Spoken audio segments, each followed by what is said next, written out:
Olá a todos vocês, tudo bem? Gostaram do último vídeo? Então, no último vídeo nós colocamos como surgiu a CEPAL, Comissão Econômica para a América Latina, que depois passou a se chamar Comissão Econômica para a América Latina e Caribe. Muito bem. Falamos que houve todo um debate na CEPAL, nessa comissão cuja sua sede foi instalada no Chile, na capital do Chile. Muito bem. Falamos que houve um intenso debate sobre o desenvolvimento industrial na América Latina. Então, com a participação de vários países, né, foi as Nações Unidas que criaram a CEPAL. E nós também vimos que Celso Furtado, um economista muito atuante brasileiro, participou do Centro de Pesquisas da CEPAL. Muito bem. Nós também colocamos no vídeo passado a óptica através de Eric J. Hobsbawm, um egípcio radicado na Grã-Bretanha, praticamente considerado um britânico, um historiador famosíssimo que escreveu muitos livros. Na Era dos Extremos, na Era das Revoluções, são alguns dos títulos que Eric J. Hobsbawm publicou. Muito bem. Vimos que Eric J. Hobsbawm defendeu a tese de que o papel do governo foi muito importante para a Revolução Industrial na Inglaterra. O papel do governo britânico foi, sem dúvida, muito importante para a Revolução Industrial na Inglaterra. A Revolução Industrial na Inglaterra, além do papel do governo e da infraestrutura básica, uma das coisas que foi muito importante para a Inglaterra foi a estrada de ferro, foi o transporte ferroviário. E aqui no Brasil nós vamos ver que aqui no município de Vacaria também foi determinante a estrada de ferro, o tronco sul instalado aqui no sul do Brasil, que passa nos fundos do terreno onde ficava o frigorífico Vacariense S.A. Muito bem. Então, nós vimos também que organismos foram criados para que fosse possível a industrialização no Brasil. Nós vimos que no bojo das discussões da CEPAL vieram a influenciar o Brasil na criação do BNDE, Banco Nacional de Desenvolvimento Econômico, na era Vargas. Muito bem. Então fica, portanto, claro que até aqui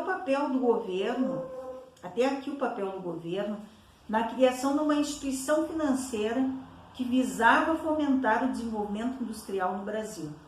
Os investidores ingleses, no limiar de sua revolução industrial, tinham condições de bancar seu desenvolvimento, sem o apoio do Estado, ao passo que no Brasil, tal qual ocorreu no continente europeu, os empreendedores não dispunham desse fator positivo. Logo, era necessário apoio do Estado, que buscava capital no exterior e distribuía por intermédio do BNDE. Muito bem. A criação do BNDE foi precedida por um longo período de estudo sobre os problemas e as perspectivas da economia brasileira, a natureza das transformações estruturais que deveriam introduzir no sistema produtivo e o papel a ser reservado à iniciativa estatal e à iniciativa privada, nacional e estrangeira. Da segunda metade da década de 1930 até o final da de 1940, promoveu-se no Brasil um longo período de pesquisas sobre os problemas e os rumos da economia brasileira, as transformações estruturais que se deveriam introduzir no sistema produtivo e sua natureza, bem como o papel a ser cumprido pelo Estado e o espaço reservado à iniciativa privada nacional.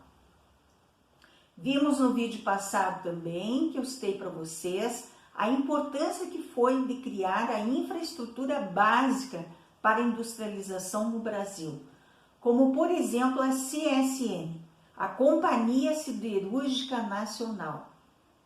Ela foi criada durante o Estado Novo por decreto do presidente Getúlio Vargas, após um acordo diplomático denominado Acordos de Washington, feito entre os governos brasileiro e estadunidense. Ele previa a construção de uma usina siderúrgica que pudesse fornecer aço para os aliados durante a Segunda Guerra Mundial e, na paz, ajudasse no desenvolvimento do Brasil. Os fundos norte-americanos vieram através do Export-Import Bank of the United States, Exim Bank, pois a iniciativa privada daquele país não se interessou.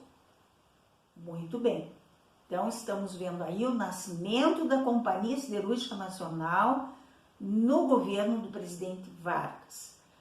A instituição Banco Nacional de Desenvolvimento Econômico e Social, que tinha o papel de trazer capital do exterior e distribuí-lo aqui no país com o objetivo de industrializar o Brasil.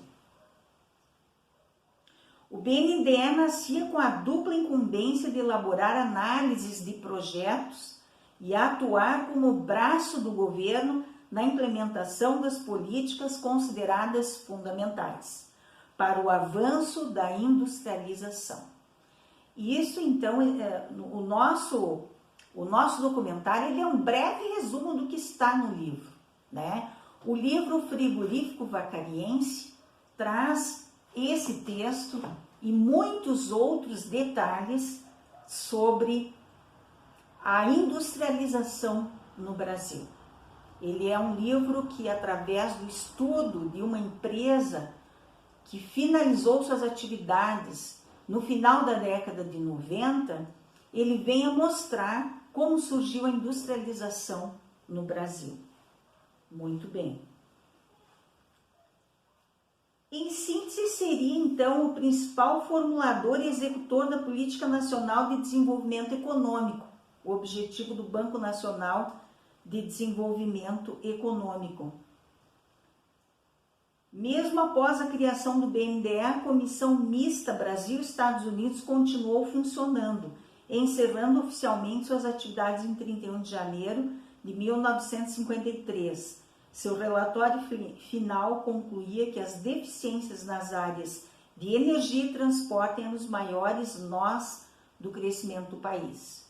Então, nós vamos ver que o Brasil, após Getúlio Vargas, nos anos 60, a partir de 1964, com a entrada do governo da ditadura militar, 1964-1985, eles vão se dedicar especialmente a criar essa infraestrutura, construção de grandes hidrelétricas, construções de estradas de rodagem. Muito bem. Nesse vídeo nós vamos apresentar o depoimento do senhor Armito Pereira dos Santos, maior acionista do Frigorífico Vacariense, de como foi fundado o Frigorífico Vacariense aqui em Vacaria. A participação do Banco Nacional de Desenvolvimento Econômico, a importância da estrada de ferro que passava nos fundos do frigorífico para trazer mais matéria-prima do sul do Rio Grande do Sul, que era o gado bovino, E também mostrará a importância da estrada de rodagem e das políticas públicas, como a doação do terreno pela Prefeitura Municipal de Vacaria, cujo prefeito na época era Protásio Guazelli. O senhor Protásio Guazelli doou esse terreno. Nós mostraremos nesse vídeo um documento que comprova a doação dessas terras. 50 hectares de terras, com água abundante, com estrada de ferro passando nos fundos e com a estrada de rodagem federal, cujo prefeito Palombini, também haverá um depoimento dele nesse vídeo, falando, né, que essa estrada de rodagem BR-116, ela foi feita na final da década de 50. Final da década de 50. Muito bem. Então, nós vimos que a partir da era Vargas, realmente o Brasil se engajou no movimento de industrialização no país. Para isso, criou políticas públicas, criou diversas instituições, criou infraestrutura. E um papel muito interessante foi que cada político que foi entrando, ele foi se engajando a esse projeto. Nenhum dos governos foi contra esse projeto. Esse projeto, ele nasceu no bojo da CEPAL, da Comissão Econômica para a América Latina e Caribe, através de um estudioso, Celso Furtado, mais tarde Guido Mantega. Eles vão fortalecer esse pensamento no Brasil. E o Brasil vai desenvolver a sua indústria. Uma coisa interessante também é o que o BNDE, na obtenção e análise de dados macroeconômicos, né? Ele se engaja a instituição Instituto Brasileiro de Economia da Fundação Getúlio Vargas, que passou a lhe fornecer periodicamente dados sobre a evolução da renda nacional. Então, nós observamos aqui a importância atribuída à infraestrutura de distribuição dos produtos, normalmente denominada de escoação, ou seja, meios de transportes, os quais incluem estradas de rodagem ou de ferro. É essencial à indústria ter como transportar os produtos em toda a cadeia produtiva, da matéria-prima ao produto acabado. E foram as ferrovias as grandes responsáveis pela entrada da Europa na era industrial, o que também ocorreu no Brasil. Para o FRIVA, esse fator foi crucial para o início de suas atividades, como veremos nesse próximo vídeo. Então, fiquem com esse vídeo. Verão políticas públicas como a doação do terreno, a terraplanagem feita pela prefeitura. Foram gastos milhões em terraplanagem. Vocês verão através dos depoimentos de Armiro Pereira dos Santos e Marcos Palombini. Verão a foto da doação, né, no documento, né, no cartório. Verão também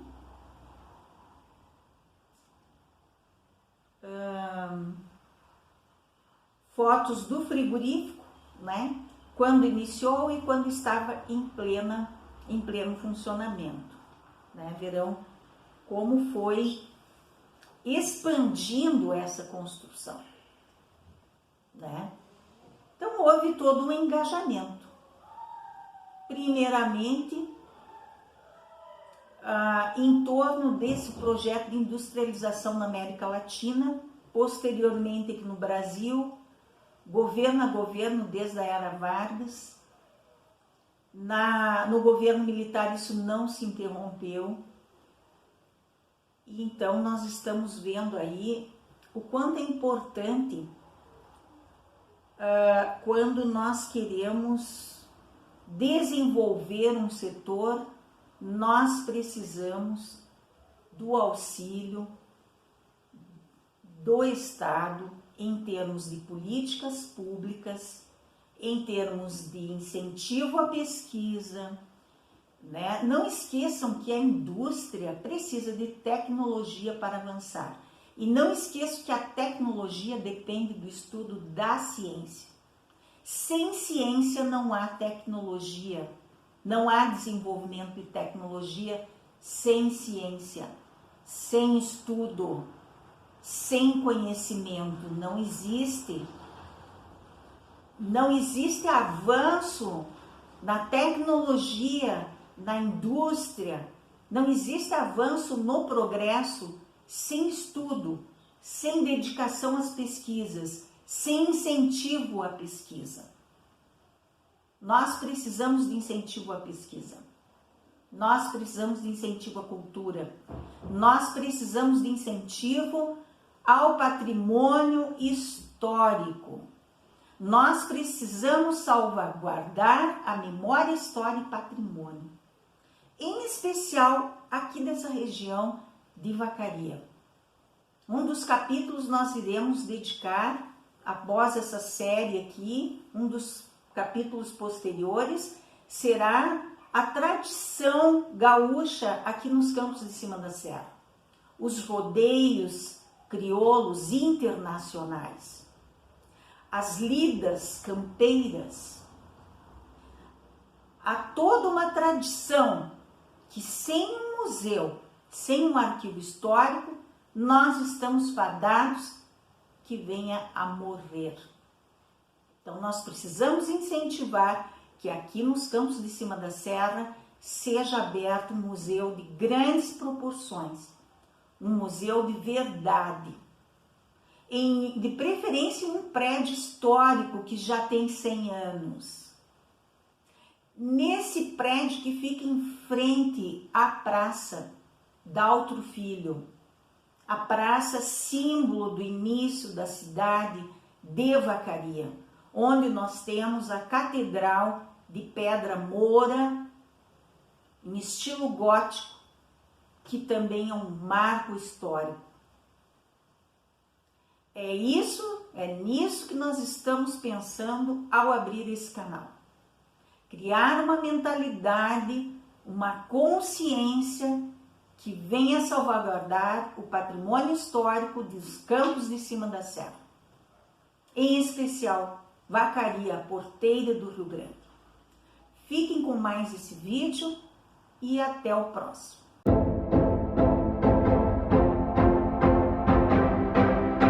Tudo em torno da pecuária extensiva.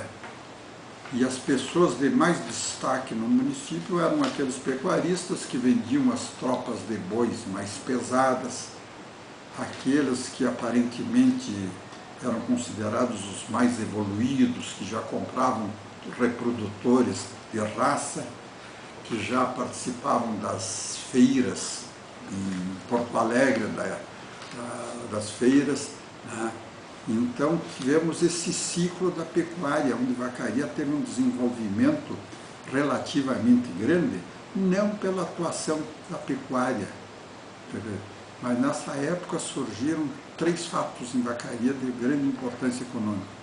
Um deles foi a derrubada do Pinheiro, e que se instalaram aqui grandes serrarias e que geraram a presença do operário de serrarias.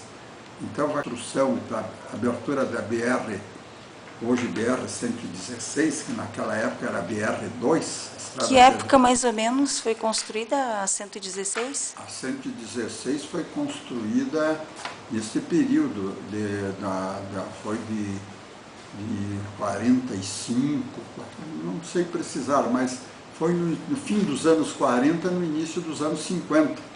Da asfaltada do Rio Grande do Sul. E o outro fator foi a construção da estrada de ferro. Se iniciou a abertura do leito da estrada de ferro. E isso, o 3º Batalhão Rodoviário que estava aqui implantado tinha mais de 1000 trabalhadores civis. Então esse foi um ciclo que, como Vacaria era comandado pelos pecuaristas, e que teve uma fase de grande progresso, não pelo trabalho propriamente dos pecuaristas, mas por esses três.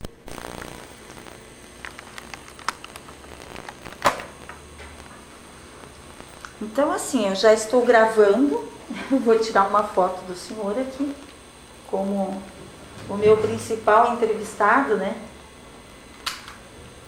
a respeito do frigorífico Vacariense S.A.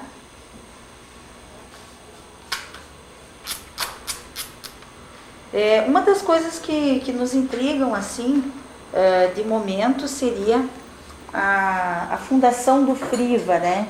De quem teria sido a ideia de fundar o Friva em Vacaria, a unidade de indústria lá. Primeiramente, eu estava no ramo frigorífico, transporte frigorífico, no Transporte Rodeio, que é a empresa de transporte frigorífico Jaman.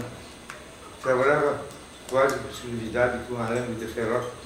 Aí minha ligação, transporte frigorífico e carne. Fui fundador do frigorífico de Farroupilha, Friapel, um frigorífico agropecuário para a conservação de uva e carne. E iniciamos, em 90 dias, conseguimos construir a planta ali perto da cidade de Farroupilha e conseguimos exportar para a Espanha. Foi o primeiro negócio que se fez. Bom, esse foi financiado pelo Banco do Brasil. Mas já depois de concluído nós conseguimos o financiamento. Aí me ofereceram, vieram uma pessoal de Porto Alegre, principalmente, Ótica de Léo e outros mais associados aqui de Porto Alegre, e me ofereceram para eu participar do frigorífico de Vacaria, que seria uma planta nova, com financiamento do BNDES, Banco Nacional de Desenvolvimento Econômico e Social, que era o maior financiamento na época dado a uma indústria do Rio Grande do Sul, e que mereceu um estudo do BNDES, apurado de alguns anos, para comprovar a necessidade de uma planta na parte norte do estado do Rio Grande do Sul, uma planta de exportação, uma planta de porte. Nós, de início, não nos interessávamos, que já tínhamos transportes frigoríficos, tínhamos o frigorífico Farroupilha, tínhamos uma fábrica de industrial de rolhas plásticas, tínhamos posto de gasolina em Caxias, tinha uma série de negócios. A Automecânica S.A., que é a gente, Mercedes-Benz, um dos maiores acionistas. Mas foi a Vacaria, eu verifiquei lá a situação e cheguei à conclusão que realmente merecia. Eu abri mão de Farroupilha, eu abri mão de uma série de coisas para construir o frigorífico. O senhor achou que era viável lá? Era viável. Tinha o montante de gado necessário?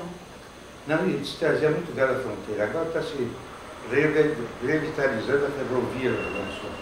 A ferrovia é a alma da indústria frigorífica, digamos. Era o que transportava carne, não é? Nós transportávamos 20 bois por vagão e chegamos a receber 3.600 cabeças em 3 trens, com 3 locomotivas, na TPS, que é o trem principal sul da ferrovia, que fica nos fundos do terreno do frigorífico, quando tinha desembarcador de gado. Tinha desembarcador, então, que como estava direto na o ferrovia. gado dentro do trem, ele não cai, ele ainda mais firme, não tem buraco, não tem asfalto, não tem curva. Então o gado chega em muito melhores condições para o abate. E o custo do frete é uma percentagem do custo do frete rodoviário. Então, eu fiz todo esse estudo, cheguei à conclusão que me interessava o assunto. Mas o local onde o prefeito Sr. Protásio Guazelli. Era o seu Protásio Guazelli. Isso, é um grande companheiro. Eu fiz uma entrevista com ele também, eu fiz um documentário da família dele também. Não, uma pessoa espetacular. Resultado, eu estive com ele explicando sobre o frigorífico. Tínhamos uma área já acertada em Vacaria, esse sócio tinha acertado uma área em Vacaria, com o seu Olavo Ferreira, que ficava perto de um riacho, onde tinha uma queda d'água que seria aproveitada para fazer uma usina para o frigorífico ter energia própria. Mas a construção distava do asfalto uns 18 quilômetros e muito fora da cidade de Vacaria, cerca de 30 quilômetros de Vacaria ou mais. E aí eu disse ao secretário que colocar lá não dava mesmo. Não era onde estava Não era instalado. o ideal. E aí começamos a procurar, quer dizer, eu comecei a procurar o local. E apareceu o seu Firmino Camargo Branco, e que me mostrou a área que ele possuía na frente, do atual frigorífico. Mas uma parte já alagada, uma parte muito baixa. E aí então foi que ele, de frente do campo do Firmino Branco. Então o senhor estava dizendo que houve movimento de famílias, elas vieram morar mais próximo? Cada caminhão de transporte de areia trazia a mudança de uma família gratuitamente para Caxias. Isso por um apelo do prefeito e para dar uma compensação pela terraplenagem da obra, que custou para a prefeitura alguns milhões, né? Foi muito dinheiro, né? Mas Um trabalho muito gigantesco que foi feito ali. que foi feito ali nas instalações do frigorífico. Para poder instalar depois. Né? Para poder construir. Né? Primeira Muito terraplanagem. bem.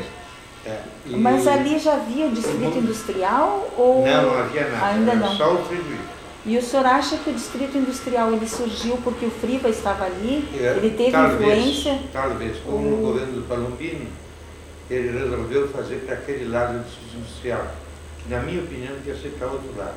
Mas ele resolveu fazer para aquele lado, tudo bem. Fez o distrito industrial ali, desapropriando terra do Firmino Branco.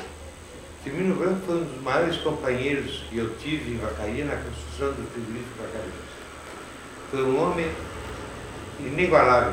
Ele e o Protásio Guazelli são as duas personalidades do frigorífico. Mas assim, em que sentido apoio o seu total. Firmino ajudou? O seu Assim? Firmino deu apoio total. Vinha todos os dias ver a obra, almoçava comigo no restaurante, porque eu morava em Caxias, passava a semana em Vacaria, às vezes a família vinha me visitar em Vacaria, lá no escritório, que nós tínhamos umas câmaras lá, essa mesa era a mesa das refeições, lá de Vacaria, e levava as meninas, minhas filhas para lá, e passava o fim de semana em Vacaria. Quando eu não podia, eu vinha a Caxias, senão eu vinha a Caxias. Então o Firmino Branco era o homem que acompanhava para e passo tudo que eu fazia. E durante a semana eu almoçava no restaurante de Pampa, no Graneto. Espetacular, como esse livro Graneto, fora de série. Como todos os pessoal da Bahia lá, o filho dele também foi muito bom. Bom, e eu almoçava muito com o Firmino Branco, ele vinha almoçar comigo. Então ele olhava para mim e dizia, você está preocupado, você tem algum problema? Então eu dizia, bom, o problema é aquele de sempre, né? Falta de dinheiro, às vezes, porque as dificuldades no andamento do assunto do PNDES foi muito grande. Porque eu comecei a construir o frigorífico e os meus sócios se desertaram. Não quiseram ficar, eu tive que ficar sozinho com o frigorífico. Os que queriam fazer o frigorífico, né, que queriam construir o frigorífico, que ficariam com a maioria do capital, quando viram a coisa ficar difícil, né, resolveram sair. Então eu fiquei sozinho mesmo, deixaram sozinho. Eu tenho na ata aqui assim, ó, Raul Correia Ferreira da Silva. Foi diretor, foi um dos que iniciou o frigorífico. O Cláudio Stefani, diretor acionista, Jaime Gaspar dos Santos. Isso. Esse senhor é seu parente ou não? Não tem nada a ver, só o sobrenome Ótica parecido. Deléu também, o seu Deléu. Arthur João Laves, Darcy Natorf, Nilo Damasceno Ferreira, Gilberto Cabeda, Walter Francisco Cachne, Renato de Léo. Renato de Léo da Ótica Deléu, no Porto Alegre. Tem todos eram tem um médico também, Hélio Dick, né? Sim. De São Leopoldo. Sim. Esse conjunto de pessoas é que formou o frigorífico vacariense e que viu essa área lá no Passo das Epas, que era que ele entrou de sócio também no frigorífico. Venceslau, acho. Venceslau entrou de sócio com essa área, então eles não tinham que comprar. Mas como eu modifiquei a área, Venceslau Ferreira Filho, né? isso, Essa área era dele. não, do Tazinho, Venceslau Ferreira Filho, tá. Mas tem o outro, o nome dele. Então, o nome do Aqui eu só tenho na ata, né, de vacaria, só o Venceslau Ferreira tá, Filho. então é esse, que tinha o terreno do Parque das Éguas que nós íamos construir lá. Chegamos a iniciar a estrada, mas o pessoal entrou com ação judicial para não abrir a rua lá, a estrada do asfalto passando na terra do pessoal. Aí criou o problema, foi quando eu descobri esse imóvel com água suficiente, com arroio, com vazão suficiente para, inclusive, no período de maior seca de vacaria, nós com uma pequena represa manter 500 mil litros de água por hora para o frigorífico. 500 mil litros era necessário. É. Bom, isso tem depósito, tem um tratamento de água igual ao da cidade de Vacaria, ou melhor, talvez. Foi preciso fazer toda a infraestrutura. Toda a infraestrutura. Hoje nós cloramos a água, tratamos a água, toda a água é clorada, tratada, a água é examinada diariamente, a água vem para Porto Alegre, para o laboratório personalizado aqui, porque nós lidamos com carne que é lavada, que a água tem que ser pura, tem que ser clorada, não pode ter bacilos, não pode ter nada. Então, nós temos um tratamento de água lá espetacular, como se fosse uma cidade. Isso foi feito também no frigorífico. Desde o início da obra se construiu toda a parte de infraestrutura de tratamento de água, porque a água vinha do rio diretamente. Muito bem. Os evaporadores de frio, que são os condensadores, onde é resfriado o gás amônia, porque era d'água, nós não reutilizamos a água, nós só passamos ela uma vez, porque ela vem fresca do rio, ela é passada ali e volta para o rio. Quer dizer, nós não temos necessidade de resfriar a água, fazer resfriador de água para poder reutilizar a água, dada a abundância. E como não há contaminação nenhuma, em só resfriar. Não tinha nenhum produto assim que pudesse prejudicar? Nada, não tem produto nenhum que pode prejudicar. Era utilizado queima de alguma coisa? Aqui a queima? Acho que não, né? Porque bate e corta, né? E resfriamento.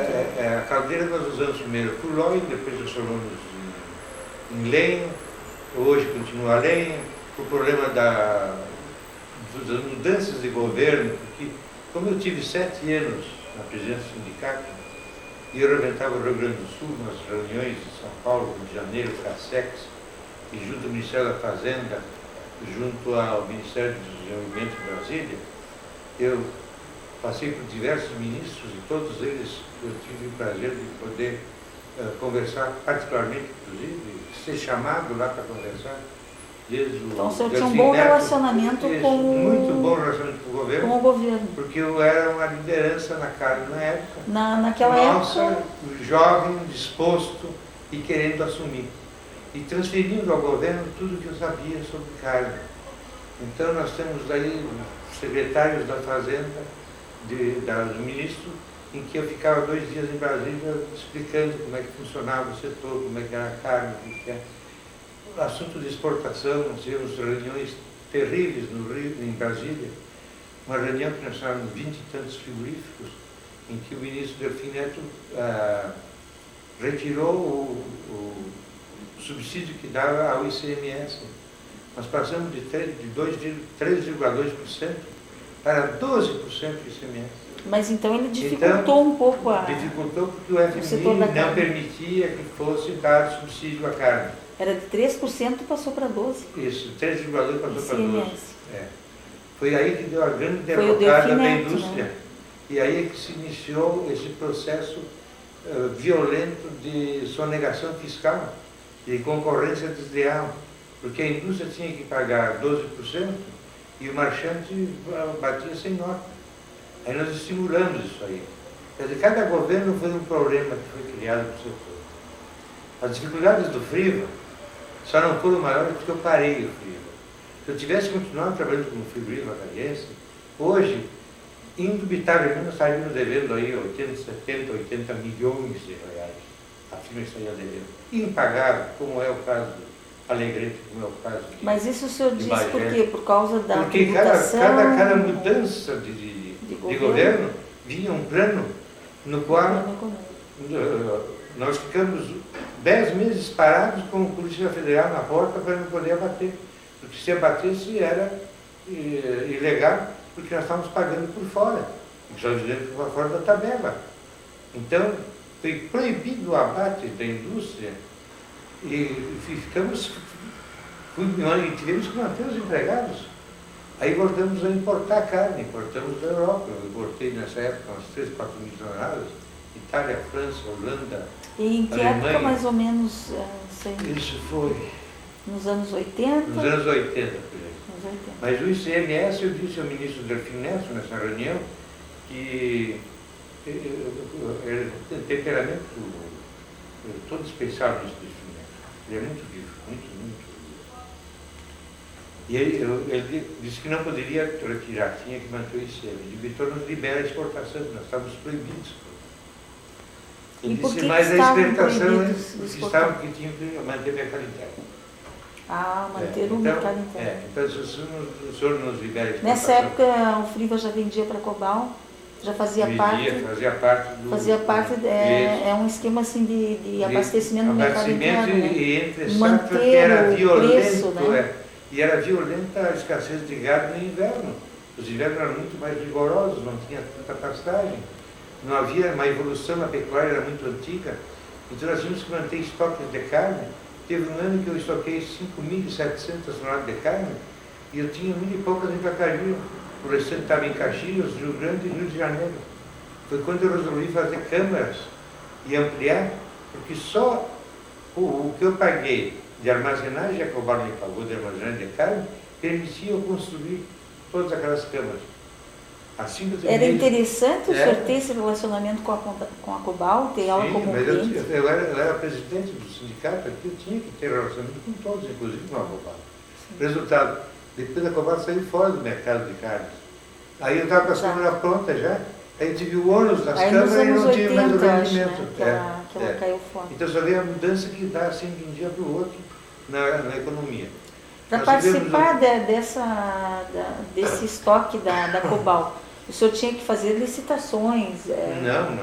A Cobal é que nos dava um preço determinado, pagava um tanto pelo congelamento, pelo armazenamento. Mas a Cobal é que procurou os frigoríficos? Não eram os frigoríficos? Fazíamos reuniões e chegávamos no Ministério da Fazenda. O governo então intervinha? Intervinha. Havia intervenção. Era a verba do governo federal no Banco do Brasil para estocar carne para então os frigoríficos tinham que se submeter a isso. Submeter a isso. E é o Banco do Brasil, inclusive, né? Onde tem o intercalço, isso passou. A indústria trabalhou muito nesse sentido. Nessa reunião que nós tivemos no fim de ano, dia 30 de dezembro de 1980, em que o ministro disse que nós íamos modificar o ICM, eu disse a ele que ele, como homem que aceitava o desafio, eu propunha que fosse liberado a exportação de carne. Ele disse, é gravoso, dá prejuízo, vocês não podem exportar porque vão perder dinheiro. E o ministro, o senhor aceita o desafio? O senhor nos libera, então. O senhor libera a exportação de carne e aumenta o ICM. Porque aí nós vamos partir para a exportação e não deixamos o mercado interno na mão dos sonegadores aí que vão ter dos horrores. Dos pequenos. Ele está, concordo que o Delfim é um homem muito sensato. Né? E ele liberou então a exportação? Liberou. Aí foi a primeira liberação Havia de exportação. facilidades para exportar? Nós, em seguida, começamos a exportar. O senhor lembra assim que acho que no início dos anos 80, né?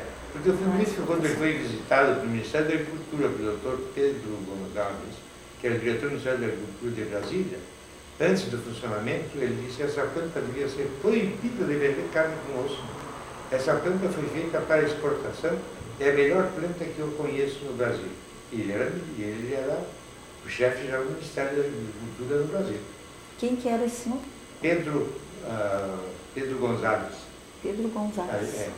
E depois disso teve frigoríficos da Argentina aqui nos visitando, teve frigoríficos grandes. A planta industrial de Vacaria é uma das melhores do Brasil. Hoje já tem melhores que o frigorífico, admito. Mas na Argentina não tem, nem no Uruguai, melhor que o frigorífico. Agora, em São Paulo já tem indústrias mais novas, etc. E estão melhores. Mas o frigorífico tem uma grande coisa, que ele foi construído por um que já entendia de frigorífico, que fiz as plantas foram feitas no posto Rodeio em Caxias. Eu contratei um desenhista e eu fiz as plantas do frigorífico. O fluxo todo do frigorífico. O senhor entrou quando assim, na sociedade? Porque na ata, a primeira ata o senhor não está, né? Sim, não, eu entrei depois. Mas o nesse interregno, quando nós trocamos de terreno e eu comecei a construção, e eu fui a Brasília, ao Rio, para liberar o dinheiro do BNDES, o BNDES se recusou a liberar porque nós estávamos construindo num terreno diferente. E não tinha sido aprovado, e não tinha sido assinado o contrato em cartório ainda. Essa parte eu não fazia parte, isso era parte dos outros sócios. Então o BNDES suspendeu e não... E daí o senhor teve que fazer um processo novo com o BNDES? Daí eu consegui com o Nestor Yost, que era diretor do Banco do Brasil, com o Nestor Yost, que já 2 vezes me valeu, tanto no Friapel de Farroupilha como no Friva. Foi um homem que me ajudou muito, um homem correto, um homem 100%. E eu privava da amizade do Nestor Yost. Então eu falei com ele na casa dele, em Ipanema, à noite, e disse a ele, o diretor, estou de novo com problemas. Tive no passado o Friapel, em que não consegui os financiamentos que o William Meneghetti autorizou no BRDR. Eu apelei para o Banco do Brasil e o senhor me liberou em poucos dias o financiamento que precisava para pagar uma obra que já estava pronta, em que eu, particularmente, era avalista e devedor de tudo que era construído aqui, todo o gasto. E agora estou com outro problema, um problema assim, expliquei a ele. Ele disse, eu vou jantar com uma graça de sal hoje à noite, que é o presidente do BNDES, e amanhã tu passa lá no banco às 10 da manhã. No dia seguinte eu fui às 10 da manhã, ele pode ir no BNDES, que eu arrumei um financiamento particular para você, por uma comissória, sem avalista. Você retira lá 400 mil na época, era muito dinheiro, É como se hoje fosse por conta de um contrato a ser firmado nos próximos 90 dias. E você já pronta as plantas, tudo para fazer esse processo chegar ao BNDES, e daqui 90 dias, e os recursos esses vão te dar para pagar o que tem construído e os próximos 90 dias. Saí de lá, fui ao BNDES, tudo bem. Depois o BNDES manteve vistoria permanente no frigorífico, com seus engenheiros, o Gracioli e outros aí, vinham permanentemente visitar a obra, ver o andamento da obra. Eu tinha um financiamento de, na época, 1,5 milhão. Passou para 3,700. Eu me insurgi contra, eu achava que com mais 1 milhão... Mas em quanto tempo, assim? Depois, não, mas não foi juro, então, que aumentou? Não. Eles deram mais financiamento? Sim, eles exigiram que eu pegasse mais 3 milhões. Eles exigiram. E eu dizia que mais um que terminava. naquele tempo o governo fomentava para a indústria crescer. Era a política deles, era desenvolver a indústria. E o BNDES era um instrumento deles. O Banco Nacional, como é hoje. O Banco Nacional voltou a ser novamente hoje. Isso. Bom, então, eles me puseram que eu fiquei um dia pensando no Rio, só assinava não o contrato, porque o senhor ficou com mais medo do que eles. Com tudo que eu tinha, se eu vendesse, depois eu não conseguia pagar. Eu disse, mas aí vai ficar maior do que eu. E aí como é que eu faço? Eu disse, não, o senhor não faz nada. Se o senhor ganha dinheiro, o senhor usa capital de giro, o senhor paga adiantado, financiamento. E aí eu terminei gastando os 3.200 e mais um pouco, né? Acabou gastando... Gastamos 10 milhões de dólares na época. Por que isso? Para Porque melhorar? Nós demoramos tempo na construção, porque nós construímos equipamento. Porque, até abater, né? Até abater. E porque nós íamos modificando a planta de acordo com as normas internacionais da carne que vinham lá de fora. Quer dizer, primeiro nós tínhamos a agacharia embaixo do prédio, depois tivemos que fazer fora do prédio. Depois não devemos fazer a 50 metros do prédio. Quer dizer, então tudo são exigências internacionais que nós cumprimos.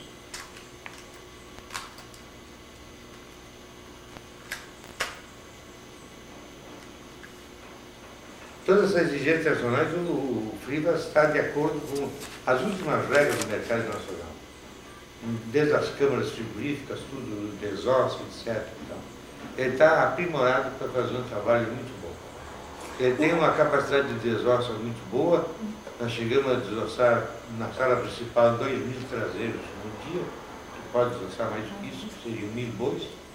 E a sala de dianteiro é muito mais fácil, porque requer menos mão de obra, porque se fazem mantes, se fazem inteiro, dianteiro desossado. E a indústria está em boas condições. Agora, o que não pode é desativar a indústria e fazer vampirismo em cima, tirar as máquinas dali e levar para outro lugar para construir outro frigorífico. Isso é um absurdo. Que é o que nos surgimos agora nessa no último leilão. Porque o frigorífico tem que permanecer na caída, tem que gerar emprego e tem que entrar num outro ritmo de trabalho. Eu já estou com mais de 70 anos, então é difícil para mim, mas tem que aparecer gente, né, que queira trabalhar porque o frigorífico merece. E eu não perdi a maior parte da minha vida construindo frigorífico, trabalhando no frigorífico. E eu não quero ver aquilo desmanchado, mas nenhuma. O senhor acha que há condições ainda de continuar? Ah, sim, todas as condições depende só de ver como, quando e quem. É isso aí que nós temos que fazer. O que nós temos uma dificuldade muito grande, e eu quero citar, é o síndico, né? Porque em vez de ele colaborar com os ex-sócios, com os fundadores, ele não quer assunto conosco. Ele procura fazer por conta própria e aí põe os pés pelas mãos e cria todos esses problemas como criou nesse último leilão aí, que perdeu por unanimidade no tribunal aqui e vai ter que refazer o leilão. Quando o juiz, o promotor, isso é muito difícil lá. Porque eles só ouviram o síndico. E o síndico tem muito que aprender com isso, porque ele iniciou, quando era assumido, ele começou, botou a trabalhar, está tudo no processo lá. Ele deu um prejuízo enorme ao frigorífico, operando o frigorífico. Ele se achou que ele seria um homem de carne, né? Ele iria me substituir. E era proibido de dar qualquer informação do que acontecia em Vacaria. Ele botou os pés pelas mãos e aumentou o prejuízo do frigorífico. Mas, senhor Vitor, voltando na época anterior, a estrada federal, ela já passava por ali? Passava por ali. Já passava. Bastante. E tem umas outras duvidazinhas aqui.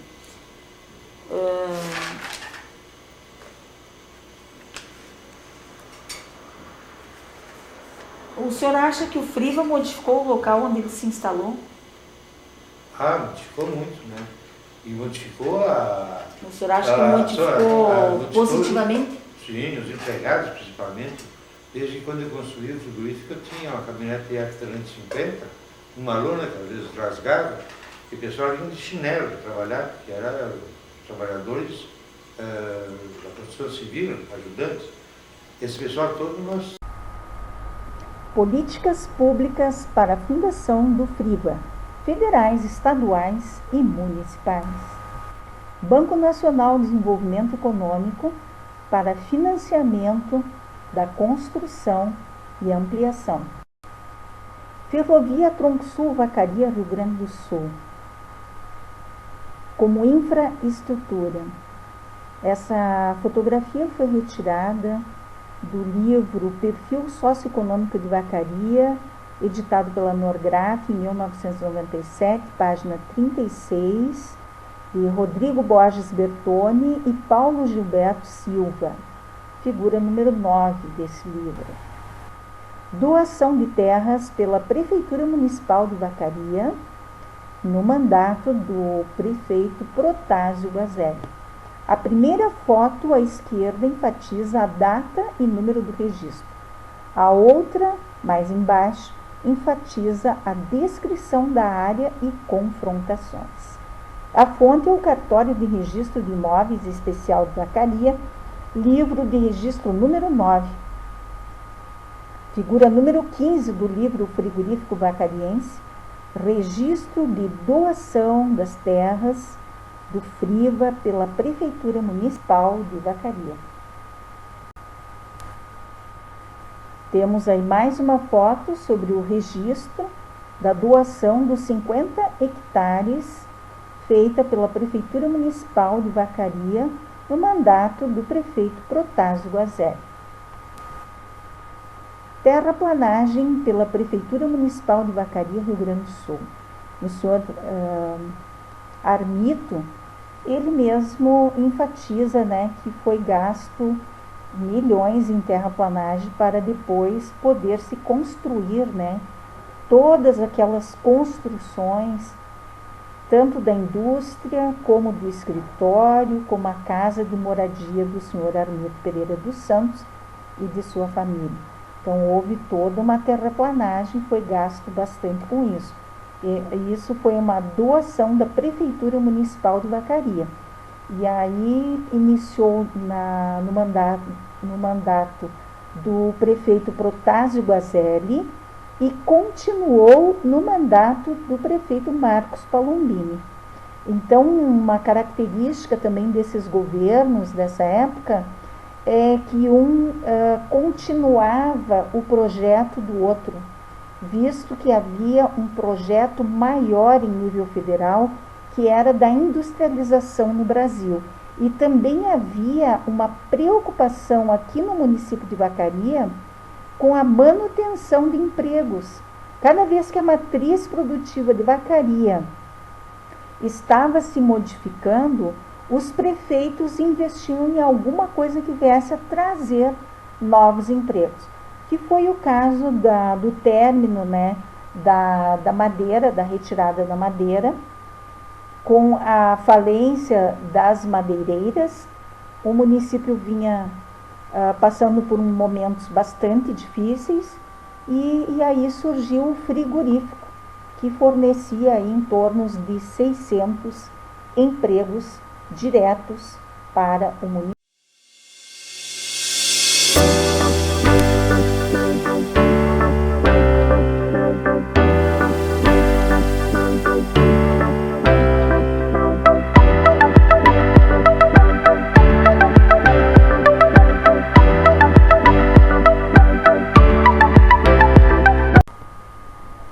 Obrigada a todos vocês. Então, estão aqui meus contatos para aquisição do livro físico, WhatsApp 51996 899085. E-mail historialegal2022@gmail.com. Então, curtam e inscrevam-se no canal, ativem o sininho para as notificações, para que vocês recebam a maneira mais objetiva, para que vocês não percam nenhum vídeo da saga do frigorífico vacariense e as posteriores séries que virão do canal YouTube História Legal. A forma mais prática é inscrever-se no canal e ativar o sininho, porque o momento que você se inscreve e ativa o sininho, sempre que eu lançar um novo vídeo no canal YouTube, do canal História Legal, vocês vão receber a notificação em seu celular. E aí basta um cliquezinho, né, para acessar o vídeo. E outra dica que eu queria dar, fica muito bom assistir na televisão, para quem tem smart, né, televisão smart, fica muito bom assistir na televisão. Então, uma boa noite a todos, tudo de melhor, um grande abraço a vocês e espero que sigam o meu canal e que de alguma forma esses vídeos auxiliem vocês. Um abraço.